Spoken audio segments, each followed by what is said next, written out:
Hi எல்லாருக்கும் வணக்கம். இன்றைக்கி நான் செய்ய போகிற ரெசிபி வந்துட்டு கேரளா ரெசிபி. மீன் பொழிச்சது என்னோடய ஃபேவரட்டான ஒரு ரெசிபி.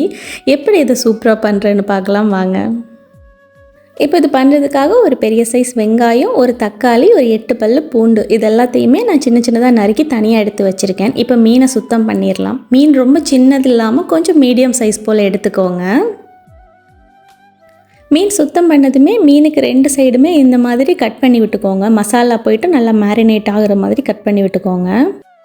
இப்போ மேரினேஷன் ரெடி பண்ணிடலாம். 3 ஸ்பூன் போல் கார்ன்ஃப்ளவர் ஆட் பண்ணியிருக்கேன். 1.5 ஸ்பூன் சில்லி பவுடர், 1/4 டீஸ்பூன் உப்பு, அது கூட 1 spoon fish fry masala add பண்ணியிருக்கேன். 1 spoon ginger garlic paste add பண்ணிக்கோங்க.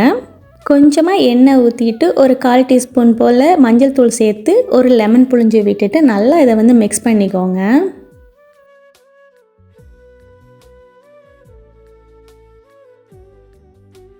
இந்த மேரினேஷன் பேஸ்ட்டு அப்படியே எடுத்து மீனுக்கு எல்லா சைடும் நல்லா அப்ளை பண்ணிக்கோங்க. அந்த கேப்புக்குள்ளெல்லாம் உள்ளே போகிற மாதிரி அப்ளை பண்ணிவிட்டு உள்ளேயும் கொஞ்சமாக அப்ளை பண்ணி ஒரு 1 ஹவர் போல் நம்ம இதை ஃப்ரிட்ஜில் வச்சு மேரினேட் பண்ணிக்கலாம். 1 ஹவர் ஃப்ரிட்ஜில் மேரினேட் ஆனதும் ஒரு 10 நிமிஷம் போல் வெளியே எடுத்து வச்சுருங்க. அதுக்கப்புறமா ஒரு பெரிய பேனில் நான் கொஞ்சமாக எண்ணெய் சேர்த்துட்டு நம்ம மேரினேட் பண்ண ஃபிஷ்ஷை இதில் ஆட் பண்ணிடலாம். ரொம்ப டீப் ஃப்ரை பண்ணிட வேண்டாம், கொஞ்சம் ஷாலோ ஃப்ரை டைப்பில் பண்ணி எடுத்துக்கோங்க. ஃபிஷ் நல்லா ஃப்ரை ஆகிடுச்சு. இதை எடுத்து வச்சுட்டு நம்ம இதுக்கு இன்னொரு கோட்டிங் கொடுக்குற மாதிரி இன்னொரு மசாலா ரெடி பண்ணிடலாம். ஒரு பேனில் 2 ஸ்பூன் போல் எண்ணெய் சேர்த்துருக்கேன். எண்ணெய் சேர்த்துட்டு சாப் பண்ணி வச்சுருக்க கார்லிக், வெங்காயம் இது 2ஐயும் போட்டு நல்லா வதக்கிடலாம்.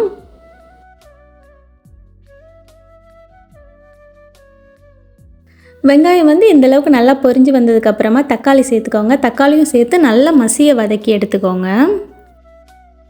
1/4 டீஸ்பூன் போல் நான் இஞ்சி பூண்டு விழுது சேர்த்துருக்கேன். அதையும் நல்லா பச்சை மணம் போகிற வரைக்கும் வதக்கிட்டு இப்போ நம்ம இதில் மசாலா ஆட் பண்ணிடலாம்.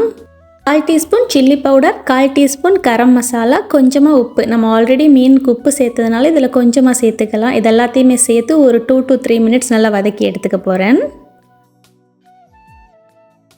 கொஞ்சமாக தண்ணி சேர்த்துக்கோங்க. சேர்த்துட்டு நல்லா ஒரு 2 நிமிஷம் போல் கொதிக்க விட்டுருங்க. மசாலா அந்த தண்ணி அது எல்லாமே நல்லா மிக்ஸ் ஆகிரட்டும். இப்போ 1 spoon soya sauce, 1 spoon ketchup இதையும் சேர்த்து ஒரு 2 நிமிஷம் போல் கொதிக்க விட்டு அடுப்பை ஆஃப் பண்ணிடலாம்.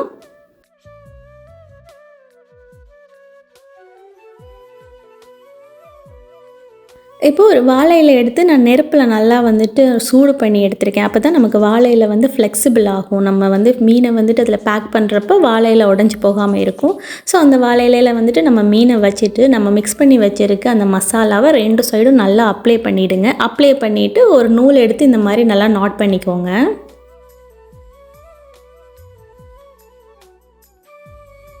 இப்போ நான் இன்னொரு கடாயில் 2 ஸ்பூன் போல் எண்ணெய் சேர்த்துருக்கேன். எண்ணெய் சூடானதுமே நம்ம ரேப் பண்ணி வச்சுருக்க மீனை சேர்த்துடலாம். அடுப்பை லோவில் வச்சுக்கோங்க. வச்சுட்டு 2 சைடும் ஒரு 10 நிமிஷம் நல்லா குக் பண்ணி எடுத்துக்கோங்க. அதாவது வாழையில் குக் ஆகி அதுக்குள்ளே இருக்க மசாலா நமக்கு குக் ஆகணும். ஸோ அந்த மாதிரி 2 சைடு குக் பண்ணி எடுத்துகிட்டு அடுப்பை ஆஃப் பண்ணி ஆற வச்சுருங்க. இப்போ ஓப்பன் பண்ணி பார்த்தோன்னா வேறு லெவல் டேஸ்ட்டில் ஒரு கேரளா மீன் பொழிச்சது ரெடி ஆகிடுச்சு. கண்டிப்பாக இந்த ரெசிபி ட்ரை பண்ணி பாருங்கள். டேஸ்ட்டு அட்டகாசமாக இருக்கும்.